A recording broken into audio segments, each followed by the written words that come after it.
اعوذ باللہ من الشیطان الرجیم بسم اللہ الرحمن الرحیم وبہ نستعین وہو خیر ناصر ومعین وصلی اللہ علی سیدنا مولانا بالقاسم محمد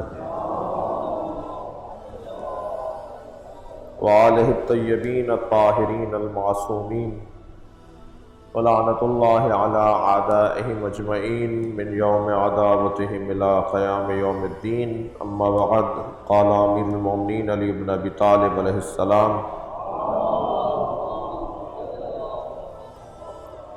فمن علامات عہدہم انک تری لہ قوة فی الدین وحدما فی اللین وایمانا فی یقین وحرصا فی علم وعلما فی حلم وقصدا فی غنا وخشوعا فی عبادہ۔ مولا فرما رہے ہیں کہ متقین کی علامتوں میں ایک علامت یہ ہوگی کہ وہ دین میں استحکام رکھتے ہوں گے اور خوش اخلاقی میں دور اندیش ہوں گے، ایمان میں یقین اور حصول علم میں طمع اور بردباری کے ساتھ دانائی اور خوشحالی میں اعتدال، اور آج کی جو صفت یعنی آج جس صفت پر ہم زیادہ غور کریں گے اور آج کا جملہ یا آج کا فرمان آج کے لیے جو ہم نے طے کیا وہ ہے خشوعا فی عبادہ۔ وہ عبادت میں نیاز مندی اور عجز رکھتے ہوں گے، وہ عبادت میں عاجز اور نیاز مندی کے ساتھ عبادت کرتے ہوں گے۔ پہلی بات تو یہ کہ یہاں امیر المومنین نے عبادت کو مطلق استعمال کیا ہے، یاد کیا ہے۔ فرماتے ہیں وَخُشُوعًا فِي عبادہ، وہ عبادت میں خاشع ہوں گے، عاجز اور عبادت میں نیاز مند ہوں گے، نیاز مندی کے ساتھ عبادت کریں گے، ان کی ضرورت ہوگی عبادت۔ وہ عبادت کرتے ہوں گے اس انداز سے کہ ان کی ضرورت ہوگی عبادت۔ پہلے تو حضرت نے یہاں لفظ عبادت کو یاد کیا ہے، اور عبادت مطلق لفظ ہے، نماز کو بھی شامل ہے، روزے کو بھی شامل ہے، حج کو بھی شامل ہے، اور ہر عبادت عبادت ہے۔ مگر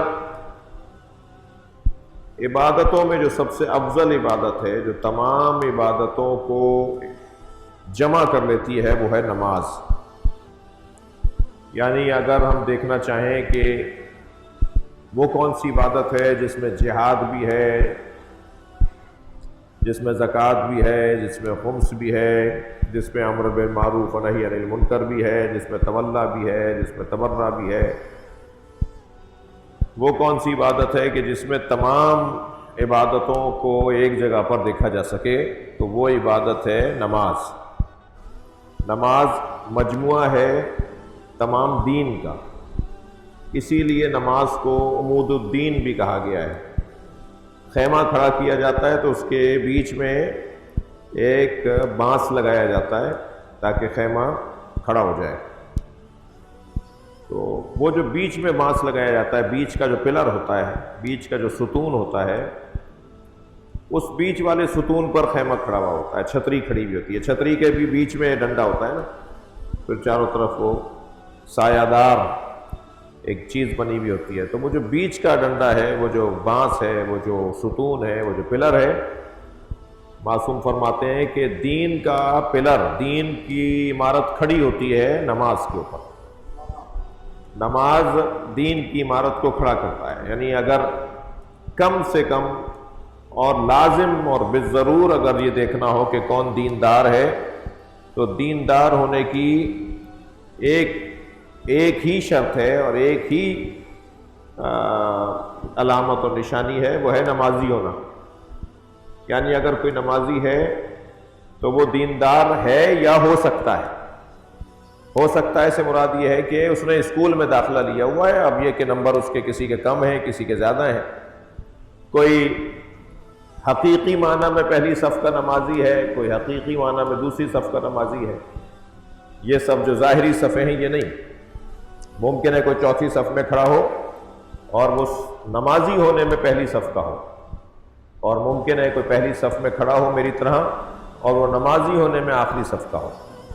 تو جو یہ تو ہو سکتا ہے کہ کوئی نمازی ہونے میں، مثلا اس وقت ہم سب بیٹھے ہیں تو سب ایک جیسے نمازی ہوں، یہ ضروری نہیں ہے، ہر ایک کی نماز مختلف ہوگی۔ اب وہ نماز کیسے مختلف ہوگی، یا میں یوں کہوں کہ کیا کریں گے کہ نماز پہلی صف کی ہو جائے، کیا کریں کہ نمازی چاہے 10ویں صف میں ہو مگر پہلی صف کا نمازی ہو۔ وہ بس مولا فرمانا چاہ رہے ہیں اس فرمان میں کہ وہ جو میرے چاہنے والے ہیں وہ خشوعاً فی عبادت میں خاشع ہوتے ہیں، نیاز مند ہوتے ہیں۔ اب اس لفظ کو کبھی ہم محاوراتی زبان میں بھی استعمال کرتے ہیں اور بولتے ہیں کہ خضوع اور خشوع، یہ لفظ بچوں نے، جوانوں نے سنا ہوگا، خضوع اور خشوع۔ خضوع خے یا خا ضاد واو عین، خشوع خا شین واو عین۔ یہ شین اور ضاد کا فرق ہی نہیں ہے بلکہ دو علیحدہ علیحدہ مطلب ہیں اس کے۔ خضوع خاضع، فروتن، تن کہتے ہیں فروتن یعنی یہ بدن جھکانے والا، باڈی جھکانے والا، اپنے وجود کو، ظاہری وجود کو جھکانے والا۔ فرو کہتے ہیں کسی چیز میں اترنا اور نیچے اترنے کو کہتے ہیں فرو، فرو رفتن۔ اور ڈبکی لگانے کو بھی فرو، پانی میں فرو رفتن کہا جاتا ہے کہ پانی میں اس نے ڈبکی لگائی تو کوئی بلندی سے نیچے کی طرف آئے۔ اسی لیے فارسی میں ایئرپورٹ کو فرودگاہ کہتے ہیں، فرودگاہ، ہوائی اڈہ جسے ہم کہتے ہیں اردو میں، فارسی میں اسے کہتے ہیں فرودگاہ، نیچے آنے کی جگہ، یہاں جہاں نیچے آیا جاتا ہے۔ تو فروتنی، اپنے تن کو، اپنے بدن کو اگر کوئی جھکائے تو اسے خضوع کہا جاتا ہے۔ وَاغْفِضْ لَهُمَا جَنَاحَ الذُّلِّ مِنَ الرَّحْمَةِ، والدین کے سامنے وَاغْفِضْ لَهُمَا، اپنے جناح، اپنے دونوں شانوں کو جھکاؤ۔ وَاغْفِضْ خضوع کے خاندان کا لفظ ہے۔ وَاغْفِضْ لَهُمَا جَنَاحَ الذُّلِّ مِنَ الرَّحْمَةِ، والدین کے سامنے اپنے دونوں شانوں کو جھکاؤ۔ جب باڈی جھکتی ہے، جب بدن جھکتا ہے تو اسے خضوع کہا جاتا ہے۔ یعنی ہم جو رکوع کی حالت میں یا سجدے کی حالت میں ہوں تو یہ جو ظاہری حالت ہے یہ ہماری خضوع کی حالت ہے، لیکن لازم نہیں ہے کہ کوئی خضوع کا اظہار کر رہا ہو اور خاضع ہو تو وہ خاشع بھی ہو۔ جب جسم کے ساتھ دل بھی جھک رہا ہو تو اسے خشوع کہا جاتا ہے، یعنی صرف بدن جھکے تو وہ خضوع، اور اگر دل بھی موڑ رہا ہو اس طرف جہاں بدن موڑ رہا ہے تو اسے خشوع کہا جاتا ہے۔ خشیت کا تعلق اور خشوع کا تعلق دل کے ساتھ۔ نماز میں مولا علی وہ ظاہری نماز پر اپنے شیعوں کو نہیں دیکھنا چاہتے، اپنے چاہنے والوں کو نہیں چاہتے کہ وہ ظاہری نماز جس میں سے بدن جھک رہا ہو، جس میں خم و راست ہو رہا ہو انسان، جس میں اٹھک بیٹھک کر رہا ہو انسان، جس میں رکوع میں آدھا جھک جاتا ہو اور سجدے میں پورا لیٹ جاتا ہو، یہ والی کیفیت مولا کائنات کے نزدیک کافی نہیں ہے۔ لہٰذا آپ نے کہا ہی نہیں، وَخُضُوعًا فِي عبادت نہیں کہا مولا نے۔ میرے چاہنے والے اور متقین وہ نہیں ہے جو عبادت میں خاضع ہو، وہ تو سبھی ہوتے ہیں، اس لیے کہ یہ جھکنا معیار نہیں ہے۔ کیا معلوم کہ جھکنے والے کی نیت کیا ہو، کس چکر میں آیا ہو، اپنے چکر میں آیا ہو، کسی اور کے مطلب میں آیا ہو، اپنا کوئی کام، مسجد میں ایک نمازی آتے ہیں ان سے کام کروانا ہے تو چلو بھائی نماز بھی پڑھ لیتے ہیں، کیا معلوم کس چکر میں آیا۔ اصل جو نماز کا معیار ہے جو مولا کائنات دینا چاہتے ہیں اور بتانا چاہتے ہیں اور چاہتے ہیں کہ میرا شیعہ، میرا چاہنے والا ایسا ہو، وہ ہے جب دل نماز میں بدن کے ساتھ جھک رہا ہو۔ اب یہ دل کو کیسے جھکانا ہے، کیا کریں کہ ہمارے بدن کے ساتھ ہمارا دل بھی اللہ کی بارگاہ میں جھکنے والا ہو۔ یہ ہے اس قول کی اور مولا کے اس مختصر ترین فرمان کی تشریح کا موقع اور ضرورت کہ ہم اس کو سمجھیں کہ خشوع کیسے ہوگا۔ پہلے تو دیکھیں قرآن مجید میں پروردگار عالم نے نماز میں جو خاشع ہوتے ہیں نا ان کو تو یاد کیا ہے، خاضع ہونے والوں کو یاد نہیں کیا ہے۔ یعنی جیسے مولا نے اپنے قول میں خشوع فی عبادت کو تو یاد کیا ہے، ایسے اللہ نے قرآن مجید میں خضوع فی عبادت کو یاد نہیں کیا بلکہ خشوع کو یاد کیا اللہ نے۔ لہذا ارشاد ہوا قد افلح المؤمنون الذین هم فی صلاتہم خاشعون، کامیاب ہے بالتحقیق وہ مومن کامیاب ہے کہ جو اپنی نمازوں میں خاشع رہتے ہیں، یعنی ان کی نمازیں صرف دکھاوے والی نمازیں نہیں ہوتی بلکہ حقیقی واقعی اور سچی عبادت ہوتی ہے، وہ لوگ وہ مومنین کامیاب ہیں، فلاح پا گئے۔ نبی مکرم حضرت محمد مصطفیٰ صلی اللہ علیہ وآلہ وسلم حضرت نے دیکھا کہ ایک صحابی محترم نماز کی حالت میں اپنی داڑھی سے کھیل رہے ہیں، بال بھی سیدھے کر رہے ہیں، کھجا بھی رہے ہیں، جی نوچ بھی رہے ہیں، سیدھا بھی کر رہے ہیں، ٹیڑھا بھی کر رہے ہیں، بال کے ساتھ وہ حالت مصروفیت میں ہے، یعنی مصروف ہیں داڑھی کے ساتھ وہ نماز بھی ہو رہی ہے ماشاءاللہ۔ اچھا یہ تو کیونکہ نبی کے زمانے کا واقعہ ہے اور پھر اس کے بعد نبی نے ایک ارشاد فرمایا ہے جو میں ابھی آپ کو سنا رہا ہوں، لیکن ممکن ہے کہ ہمارے ساتھ بھی ایسا ہوتا ہو کہ نماز کی حالت میں کوئی ہاتھ ہل رہا ہو، نماز کی حالت میں کوئی پیر ہل رہا ہو، کوئی گردن ہل رہی ہو نماز کی حالت میں مثلاً، تو یہ ممکن ہے۔ تو اب حضرت نے اس شخص کو دیکھ کر کیا فرمایا؟ حضرت نے فرمایا اما انہ لو خشع قلبہ لا خشعت جوارحہ، اگر اس کا دل اللہ کی طرف مڑ گیا ہوتا، اگر اس کا دل بھی نماز پڑھ رہا ہوتا تو اس کے اعضاء و جوارح بھی نماز پڑھ رہے ہوتے۔ اعضاء و جوارح میں اس کی یہ کیفیت یہ اس وجہ سے ہے کہ اس کا دل وہاں نہیں ہے۔ تو اگر میں بھی کوئی ایسا کام کروں نماز میں تو معلوم یہ ہوا کہ میرا دل وہاں نہیں ہے جہاں میرا رخ ہے، جہاں میرا رخ ہے وہاں میرا دل نہیں ہے، ہوں میں یہاں مگر یہاں نہیں ہوں۔ در یمنی پیش منی پیش منی در یمنی، جی گھر میں تھے تو بہت یاد آ رہا تھا کہ مسجد میں پہنچے، اور جب مسجد میں پہنچے تو گھر چلے گئے، تو معلوم ہوا کہ مسجد میں ہے مگر ان کا دماغ گھر میں ہے، ان کا دماغ آفس میں ہے، ان کا دماغ کاروبار میں ہے، ان کا دماغ باہر گاڑی میں چابی چھوڑ کر آ گئے تو کوئی چور نہیں لے جائے اس میں لگا ہوا ہے، جی ان کی ساری توجہ کہیں اور ہے اور بدن ان کا نماز کی حالت میں۔ تو یہ وہ شخص ہے جس کا دل اللہ کی طرف نہیں ہے۔ حضرت ابن عباس رضی اللہ تعالی عنہ، صلوات پڑھ لیجئے، اللہم صل علی محمد وعلی محمد۔ صلوات تو اہل بیت پہ ہے نا، اور پھر حضرت ابن عباس کا مقام بہت بلند ہے۔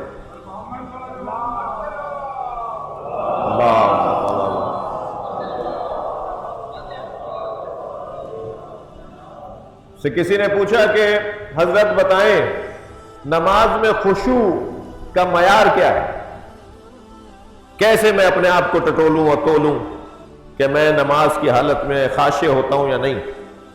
تو فرمانے لگے کہ اگر تم یہ جاننا چاہتے ہو کہ حالت نماز میں تم خاشع ہوتے ہو یا نہیں تو یہ اپنے آپ سے یہ پوچھو کہ کیا دائیں بائیں آگے پیچھے بیٹھنے والوں کے بارے میں تمہیں کچھ پتا ہوتا ہے؟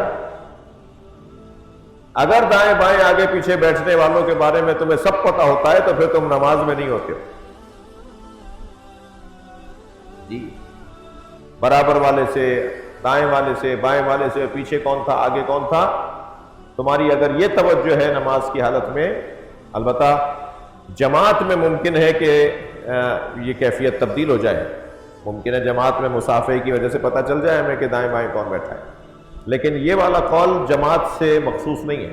مسجد میں بیٹھے تھے، نماز پڑھ رہے تھے، کوئی برابر میں آ کے بیٹھا، کوئی آگے آ کے بیٹھا، میں اب کوئی دیکھ رہا ہوں کہ یہ کون صاحب ہے، ان کے پاس کیا ہے، چابی ذرا بڑی سی ہے تو گاڑی ذرا مہنگی والی ہے، اور معلوم ہوا جی ان کی تسبیح جو تھی وہ فلاں پتھر کی تھی، تو ساری توجہ اس پر. تو فرما رہے ہیں کہ اگر تمہیں دائیں بائیں آگے پیچھے والوں کے بارے میں اندازہ رہتا ہے کہ کون تھا کون نہیں تھا، تو تم اپنے آپ کو کہو کہ ابھی خشوع کی کیفیت میں نہیں تھا. ایک بہت بڑا نام ہے ہمارے علماء کرام کا. بس یہ بات سنیں، یہ قول، اس قول پہ ہم کل بھی غور کریں گے.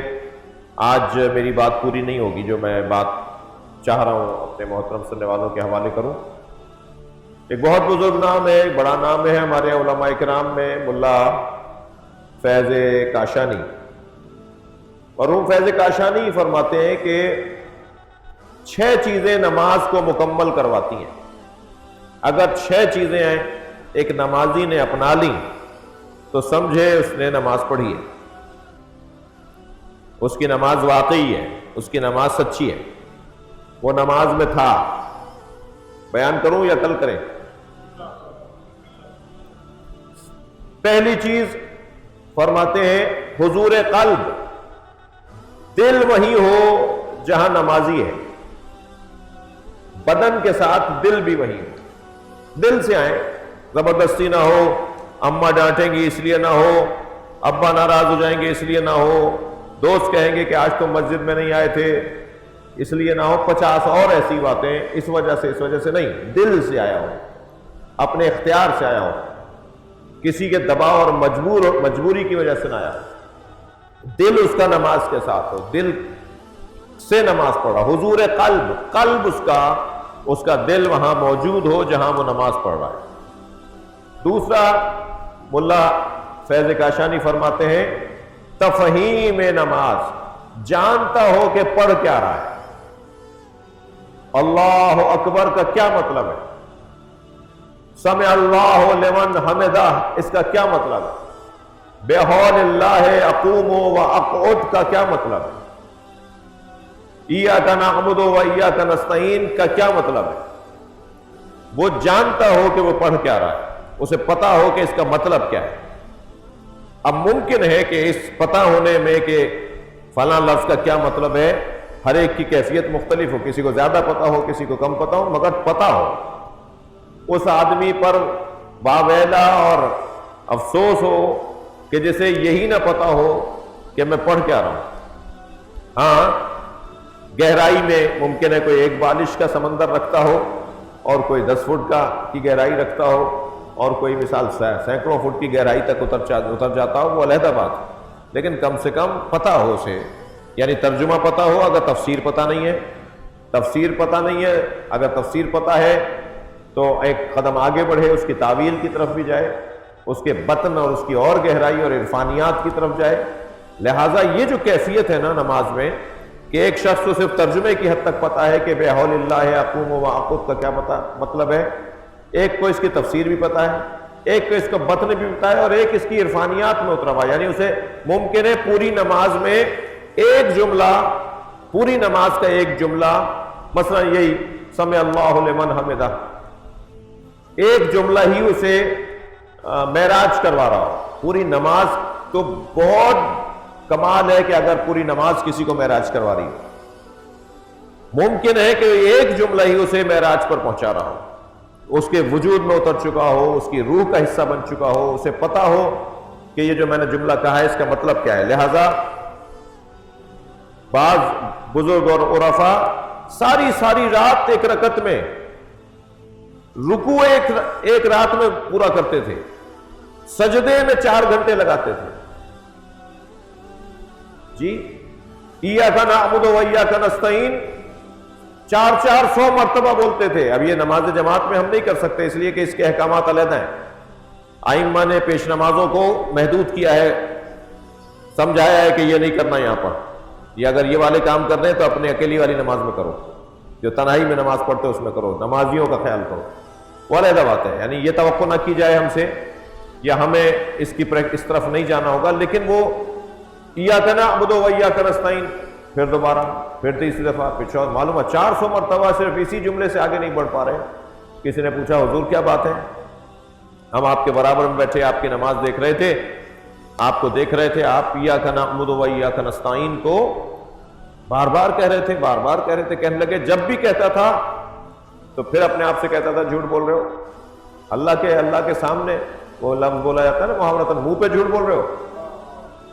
ایاک نعبد و ایاک نستعین، تیری ہی عبادت کرتے ہیں، تجھی سے مدد مانگتے ہیں، جھوٹ بول رہے ہو. کہاں تیری ہی عبادت کرتے ہیں، پتہ نہیں کس کس کو بڑا مانتے ہیں. ایاک نستعین، صرف تجھی سے مدد مانگتے ہیں. کہاں سے وہ اسی سے مدد مانگتے ہیں؟ ہم نے تو پتہ نہیں کس کس سے مددیں مانگی بھی ہیں. اور ایک دفعہ، دو دفعہ، تین دفعہ بھائی وہ نہیں کر رہا مدد، پھر بھی تم اسی کے دروازے پر جا رہے ہو. ایک بزرگ کا جملہ ہے کہ اگر غیر خدا سے، اللہ کے علاوہ تعاون کے باب میں ایک دوسرے کے ساتھ مدد کرنی چاہیے، اسے مانتے ہوئے جو قرآن کا حکم بھی ہے، اگر ہم کسی اور کے پاس جا رہے ہیں کہ میری مدد کر دیں، میں پریشان ہوں فلاں، تو ایک مرتبہ، دو مرتبہ، تین مرتبہ کے بعد شرک کی وادی شروع ہو جائے گی. اس بندے سے تم نے 3 مرتبہ اپنی مشکل کہہ دی، بس کرو. یہ جو 3 مرتبہ کے بعد تم نے اسی بندے سے اپنی حاجت کو بیان کیا، تو یہ شرک کی وادی شروع ہو جائے گی. یہ بزرگان کی توجہ اس بات کی طرف. وہ کہتے ہیں جی میں بار بار اس لیے کہہ رہا ہوں کہ اب سچ بولو، ابھی طے کرو کہ آئندہ ایسا ہی کرو گے جیسے بول رہے ہو. ایاک نعبد و ایاک نستعین. تو پہلی شرط پہلی شرط نماز کو باکمال بنانے کی پہلی شرط حضور قلب ہے. دل آمادہ ہو، دل تیار ہو، نماز کے لیے کھڑے ہو، جو معمولاً ممکن ہے اکثریت اور سبھی ایسا کرتے ہوں. لیکن دوسری شرط وہ ہے تفہیم نماز. کیا بول رہا ہوں میں، یہ مجھے پتا ہونا چاہیے.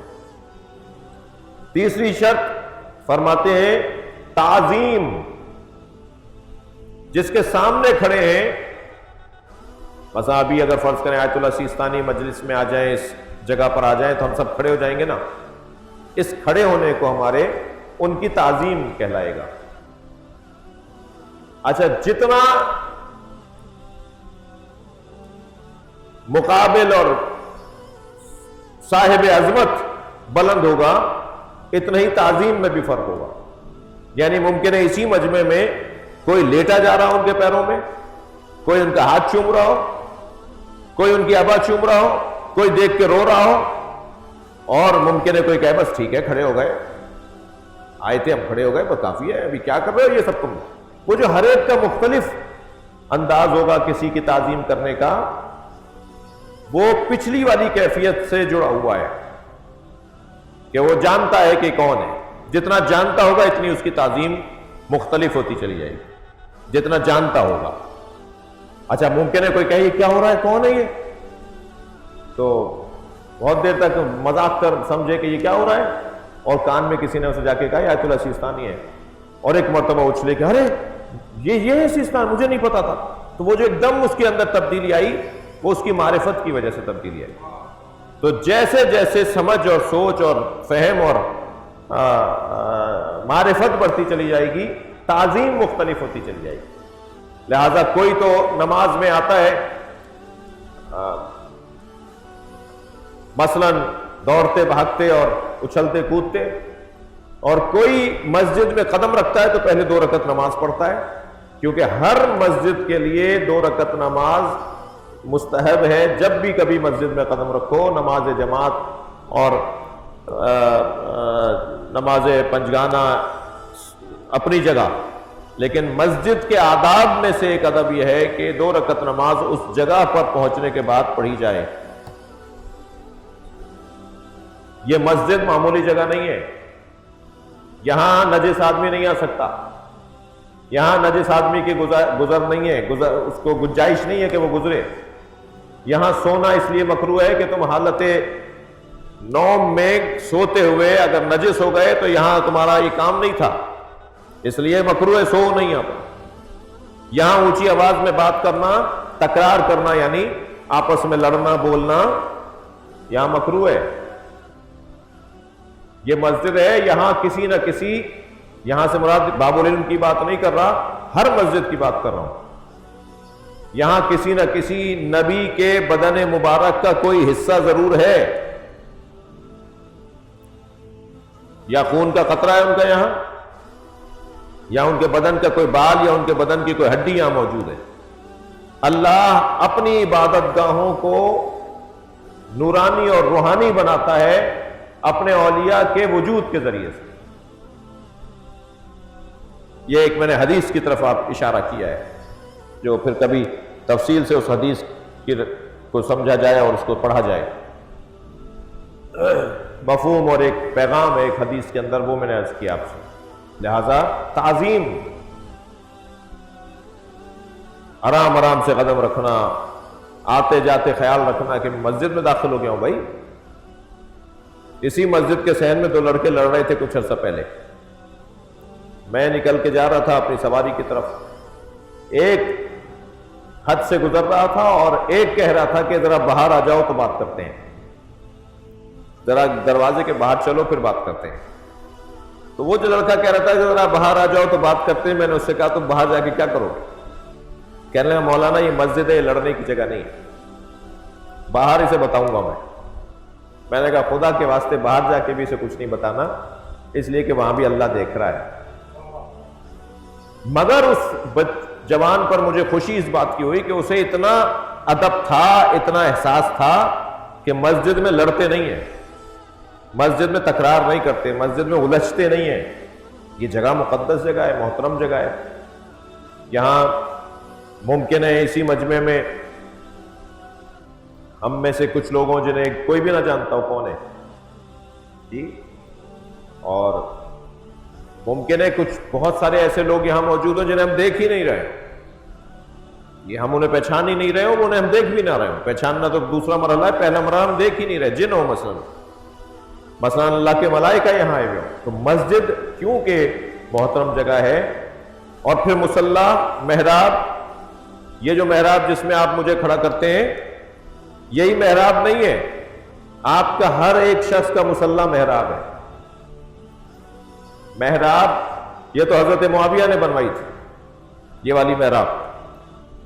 جب ان پہ حملہ ہوا، مولا علی پر بھی اور ان پر بھی حملہ ہوا، تو انہوں نے اول من بنا فی الاسلام المحراب معاویہ تو ابن ابو سفیان. سب سے پہلے جس نے محراب بنوائی مسجدوں میں وہ حضرت معاویہ تھے. حملہ ہوا تو انہوں نے کہا یہیں سے آئیں گے، یہیں سے جائیں گے جی. تو یہ جو مینار بھی ہیں، یہ جو مسجدوں کے سٹائل ہیں، یہ نبی مکرم کے زمانے سے نہیں ہے. محراب مقام حرب کو کہتے ہیں نا، جہاں انسان اپنے آپ سے لڑ رہا ہو کھڑا ہو کر، تو وہ تو ہر مصلی محراب ہے، صرف یہی محراب نہیں ہے. وہ جو وہاں نماز پڑھ رہا ہے وہ بھی محراب میں کھڑا ہے، وہ اس کی محراب ہے، وہ اس کی محراب. یہ مہربانی فرمائیے مصلوں پہ محراب بنا دی ہے تاکہ ذرا یاد رہے کہ محراب ہمارے مصلے پہ بھی بنی ہوئی ہے. نہیں بھی بنی ہوئی ہو تو ہر شخص تم تعظیم کہاں ہے اور کتنی اہمیت کی حامل یہ جگہ ہے، اس کی عظمت کیا ہے، یہ تیسری چیز تھی. انشاءاللہ کل بات آگے بڑھے گی کہ ملا فیض کاشانی ایک بہت بڑے عارف، ان کے نزدیک نماز کو مکمل کرنے کی 6 ضروریات ہیں، 6 چیزیں ہیں، جن میں سے تیسری چیز حضور قلب، تفہیم اور تعظیم. اسے اب بڑا مانا جائے، اس جگہ کو جہاں جا رہے ہیں اسے بڑا مانا جائے. انشاءاللہ کل بات ہوگی. ایک سورہ فاتحہ تمام مرحومین کے سال ثواب کے لیے تلاوت فرمائیں.